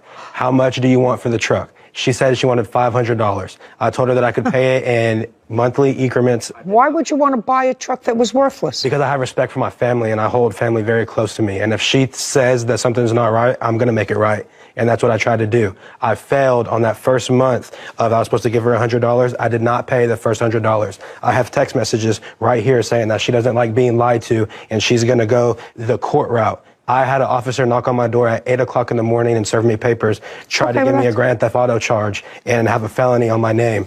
Okay. Can I see the text message that she sent to you afterwards?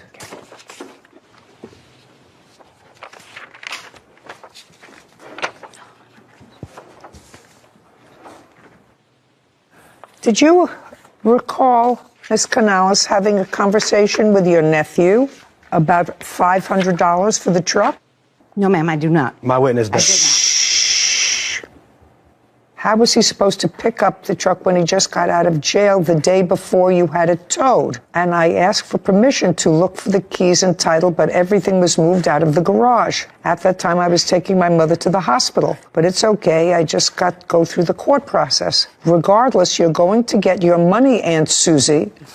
So there's clear that you had a discussion with him about money because he says to you in response to his statement, so I don't see anything here about $500, but he says, I'm going to get you your money. Mm-hmm. Well, you didn't say to him, what money are you talking about? I just told him I was done. You said, I'm tired of the back and forth, which leads me to believe that that's exactly what happened. Do you have any other documentation of this communication that you had with her? I mean, it's a useless piece of junk of a car anyway. The only thing I have is a letter of me mailing her the money order. That letter that I mailed her, I have no idea where it is. Well, I don't know where it is either, but that's a self-serving document. I don't care. But you acknowledge that you told her that you would pay her $500 for the car. She's the registered owner. Is that correct? Correct. Judgment for the plaintiff in the amount of $500. I believe you. Your Honor. This court is adjourned. He knows he did us wrong, and he knows he's lying right now. This is the only reason why he's acting like that, and that's why the reason my mom is so upset. It's sad that it had to end that way for a family member, because family is something that I hold very close to my heart, and I don't like to see it in that way. He had free run of all of my belongings, and he ended up selling it. But at the end of the day, it's my livelihood and my fiance's little livelihood that's at stake. He knows what he did. I did not take advantage of my own family. Never. Yeah, it's tore us up a little bit. It can't be put back together. Troublesome. I'll tell you some of the troublesome things that I didn't even want to go into with them. He went to jail in April. Mm-hmm. His mother knew where the car was. She could have gone to get the car. She had 4 months. Yeah. Her son went to the house when he got out of jail in July. And all he had to do was do the same thing the defendant had to do. Call a tow truck, have it towed to your house. Right. Get an extra key made. Right. And I thought that he was actually a pretty good nephew. Yeah, I did too. He didn't have to pay for the car, but he felt for his aunt and the situation that she was in. And well, he was just trying to be respectful and probably keep the peace. Exactly. Between everybody. Well, again. Melissa Baker is suing fellow motorist Jesus Escobar for car damage after an accident. Court come to order. All rise. Have a seat, please. Hello, Judge. Case 2159, Baker versus Escobar. Thank you. You're welcome. This case involves an automobile accident. Ms. Baker, you are seeking $10,000 from Mr. Escobar, who you claim caused the accident and you a lot of grief. The accident happened on what date? It happened on May the 18th, 2021. Was your car insured at the time? Yes. Yes. And your car was insured at the time? Yes. Great. I don't want you to get into the specifics of the accident just yet. What I'd like you to tell me was, prior to May 18th, who were you working for? Brand Lighting. What were you doing for them? I drove a forklift. I load and unload trailers. How long had you worked for them? About a year and a half. Prior to that, where did you work? I think it was distribution. From when to when? I worked for them for about 4 years. Prior to that, were you constantly employed or were you on disability? Yes, no, I was constantly employed. I was constantly employed. Okay, prior to working for the place where you had been working in May, were you ever on any sort of disability? Yeah, From when to when? May the 19th, I applied for disability because I went to the doctor. I'm not talking about it as a result of this accident, Ms. Baker. I'm asking you, were you ever on disability before this accident? No. You were injured before this accident. You had a back injury before this accident. When did that take place? That happened in 1999. And what happened in 1999? We had opened up the PIC module and the supervisors was there and we was walking them to show them the new opening of it. And the floors was made out of gates, but the gates wasn't pushed together and so my foot slipped down between there and my back slammed into one of the steel beams. And were you out on any sort of a disability after 1999? Yes, ma'am. From when to when? Well, I was out on disability with that, and I was out for 2 years. I'm talking about. Yeah, I was out for 2 years. In 1999. Mm-hmm. How long were you out on disability? I was out for 2 years. And the nature of your disability was the back injury? Yes, ma'am. So you went back to work in 2001? Yes, ma'am. For whom? Hospital. What were you doing there? I was a supervisor in the storeroom. How long were you working there? I worked for 3 years. After 2001, was there ever a period of time that you went back on disability? I'm trying to think, yes. And from what year to what year? I want to say it was like 2005. My thumb got amputated off of my hand at work. And how long were you out on disability? A year and a half. After that? I think that's it for the disability. I went to work after that. This accident occurred on May 18th, 2021. After May 18th, 2021, did you go on disability? Yes. From when to when? From May of 2021 to August of 2022. And the nature of your disability on all 3 occasions was injury to your back? No, one of them was when my thumb got amputated off of my right hand. Did you have any surgery on your back ever? No, ma'am. And you received disability from May of 2021 to August of 2022 in what amount? I think it was $1,160 every 2 weeks. So about $2,200 a month. Yes. And what happened in August of 2022? Benefits was exonerated. Ceased. Yes. And you went back to work? No, I have not been back to work. How are you supporting yourself now? I just applied for unemployment right now to try to help me with my bills and my rent because I'm behind in everything. May 2021, what was the date of the accident? May 18th, 2021. According to your complaint, you were traveling in the right lane of a highway. The defendant was traveling in the middle lane? Correct. And he veered off into your lane in order to make a right turn, struck your car. Yes, Your Honor. Okay. He says not true. His response says that he was in the middle lane, he was going into the right lane, and you sped up and wouldn't let him in. Is that what your defense is? Your Honor. And your cars collide. Or she hit you. Correct, Your Honor. Okay. That is not true. And the damage to your car, which was the red car, was where? He caught me from when I swerved, so he caught me from the side and he slid up to the bumper. So he hit the bumper right there and that part of it. Do you have photographs? I do. Of the I have car? photos, I'd like to take Your a Honor. look at the photographs, please. So may I explain to you what happened, Your Honor? With what? May I explain to you how the incident occurred?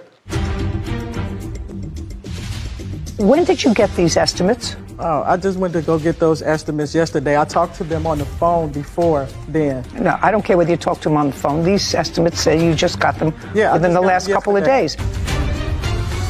Melissa Baker claims fellow motorist Jesus Escobar damaged her vehicle while changing lanes.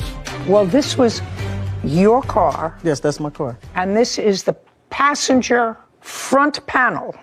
When he hit me, the bumper was hanging, and so then I had to pull it off because it was dragging the ground. I couldn't drive my car like that, so I ended up pulling the whole thing off. And so that's how come you see that damage on the other side of the car, too. You have pictures of your car, sir? Yes. I'd like to see them.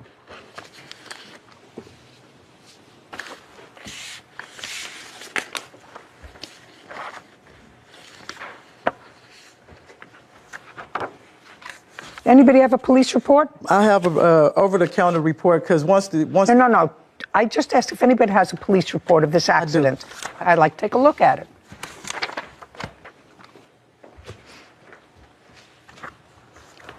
Where did you get this from? I went to the police department the next day and did an over-the-counter report because he asked me not to call the police. Just a second. My question to you is, where did you get this from to make a picture of it? Oh, I had took a picture of it with my phone and emailed it to my attorneys. And so when they sent me a collective packet, that's how they sent it back to me. Did either one of you receive a citation or a ticket as a result of this accident? No, Your Honor. No, Your Honor. Were the police called? No, Your Honor. Why not? Mr. Escobar, when he got out the car, he asked me if I was okay, and he asked me not to call the police because he's a truck driver and he did not want that point on his driver's license. He also asked for me to pull over to the side of the road over on 4th Street so that we wouldn't be blocking the intersection and the traffic. Well, that's a good idea. I took a picture of his insurance information. You remember that conversation, Mr. Escobar? Yes, Your Honor. Okay. And so you said you would pay for the damage to her car. I offered. I was trying to be Just a second. generous. You Yes. said I'd... Yes.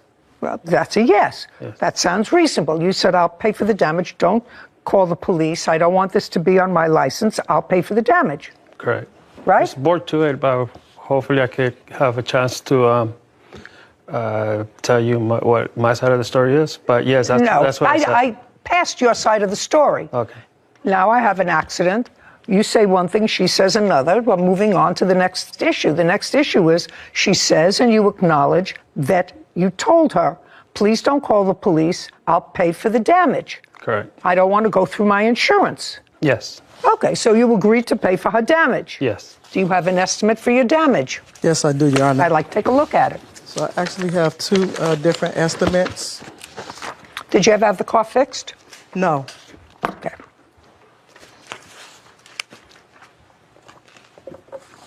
Thank you.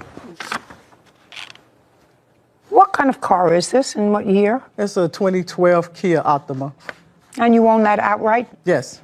When did you get these estimates? Oh, I just went to go get those estimates yesterday. I talked to them on the phone before then. No, I don't care whether you talk to them on the phone. These estimates say you just got them within the last couple of days. Yeah, no, well, this accident happened a year ago. Yes. So I called some people to get some estimates, and they gave me some estimates over the phone. And so I called Mr. Escobar, and I told him what the estimates were. No, listen to me carefully. What you just gave me were estimates that you got 2 days ago, which is a year and a half after this accident. Right. Well, okay. I want to know where the estimate is for $1,700. That's the estimate that you called him with the next day after the accident. No, yeah. The next day after the accident, you called him and said it cost me $1,700 to fix it. These say $4,600. Just show me the estimate for $1,700. These are from his. That's from his insurance company. Actually, when I called him to give him the estimates of the people that I talked to on the phone, he didn't respond to me. Listen to me carefully, madam. I'm reading from your complaint. I took my car in for an estimate. Yes. The next day, and I texted him the amount. He said that he did not have $1,700, and he asked if I could wait for a month. I needed to get my car fixed before then, and he suggested that we go through insurance after all. You took your car in, according to you. Yes. You got an estimate for $1,700. Okay, I didn't get it in right. Okay. Okay, you got an estimate for $1,700. He said, I can't get you the money right away, so you went through insurance. Correct. Okay, so all of a sudden it doesn't grow into $4,600. Well, may I? Yeah. Okay, so the man gave me the estimate for the $1,700, but what he did inform me was that once No, you can't tell me what he informed you, madam. Well, basically, you can't, not basically. Can I tell you what these people? Can I tell you what these people said? You can't tell me what those people said either. Well, I was trying to explain to you why it went to $4,300, but it's not going to $4,300. The initial cost to fix your car was $1,700. You, as a matter of fact, accepted a check from his insurance company for $1,300. I asked my attorney if I was supposed to. I'm sorry. You accepted a check for his insurance company for $1,300. Then, according to you, they canceled the check. Okay? And I'll see the letter why they canceled the check. Okay. Okay. And when you accepted the check, you signed a general release, because the insurance company doesn't send a check unless you sign a general release for anything and everything surrounding the accident that took place on May 18th. That's what you sign. When you accept a check from an insurance company with regard to an accident, that's what you sign. I had no clue as to what it was. You know, Your Honor, I referred to my attorneys and asked them what I should do, and that's what they advised me to do. That's hearsay. Do you understand? That's hearsay. You can't tell me that. There is no attorney that would say, sign a release, and then we'll go on from there. I asked them if I was supposed to accept the check. You no longer have that attorney, correct? No. The attorney said goodbye. Now, after this accident, which happened on May 18th, when was the first time you saw a doctor? The very next day. Let me see. Here's all my doctor's notes. No, let me just see from the next day. Okay.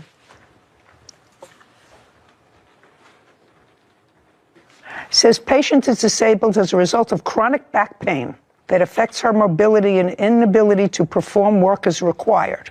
Yes, right? And now you work for whom?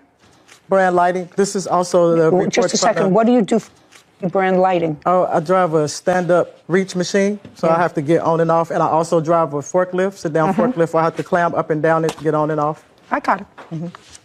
Mr. Escobar, you agreed to pay the damage to the car, correct? Yes. Can I speak on that?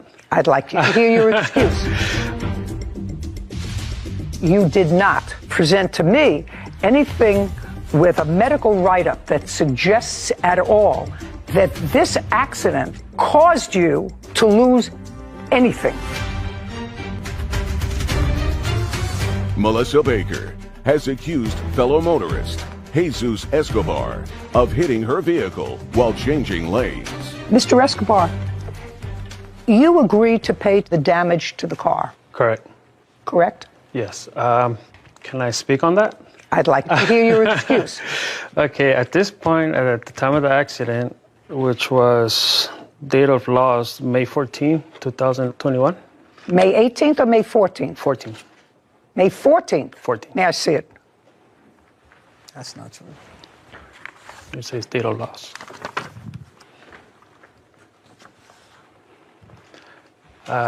Shh. Okay, so this insurance company found that there is a comparative negligence statute in California, which means to the layperson that they will look at an accident and they'll say, well, it's not 100% his fault or not 100% your fault, but they looked at the accident and they said, our insured, that would be you, is 75% responsible for this accident. And they found, which is not dispositive for me, that you were 25% responsible for the accident. You agreed to pay to have the car fixed. Yes. That's the bottom line. Can I explain that why? Go ahead, you could explain all you like, but you agreed to have the car fixed. I was trying to be reasonable due to the fact that I was a truck driver. Mm-hmm. I'm off for 3 weeks, come home a day or half a day, and then I'm off for another 3 weeks. I was trying not to go to court. I was trying not to make things worse. And you agreed to pay to have the car fixed. I agreed to pay. I don't care what it was. Nobody put a gun to your head. No. You know, nobody put you under a cattle. What was it? That thing? I have no. Yellowstone, where I know what you're what talking is that about. called? I don't know what it's. A cattle guard. Cattle guard. Yeah. Nobody hid you in a cattle guard. You said, don't call your insurance, I will pay for the damage. So you got to pay for the damage. And evidently it hasn't bothered you enough because you haven't had the car fixed. Do you still own the car? Yes, ma'am. Okay, well, you have fixed for $1,700. Now, you have no medical people here, do you? No, there are no witnesses over there. You've had a long-standing back problem. You went to a chiropractor, you went to a lawyer, on and off disability because of your back problem, and you did not present to me anything with a medical write-up that suggests at all that this accident caused you to lose anything. And if you have it, I'll be more than happy to look at it. Okay. My attorneys highlighted that part right there. I just looked at this.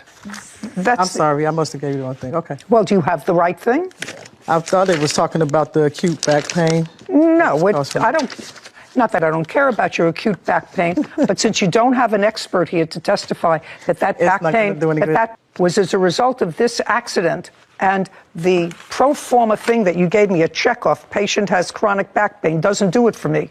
So unless I have a write-up from a hospital, from a medical facility, that this accident that happened, he says on the 14th, you say it happened on the 18th. It happened on the 18th, ma'am. It happened on the 18th. Yes, Your Honor. I'm sorry, I've had this. Oh, here it is.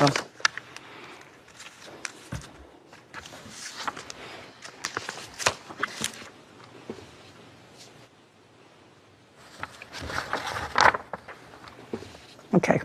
Doesn't do it. Okay. Doesn't do it. He's got to pay to have your car fixed. $1,700. We're finished. Your judgment for the plaintiff. Thank you, Your Honor. I'm satisfied. I'm just glad that the whole thing is over with. I'm just glad that this is finally over. It's been 1.5 years almost, and my car is still damaged. Pretty much, yes. I was in the middle lane trying to make a right. The guy fabricated a lot of that stuff, but I just really want to be done with this. She got road rage and speed her car up and hit me.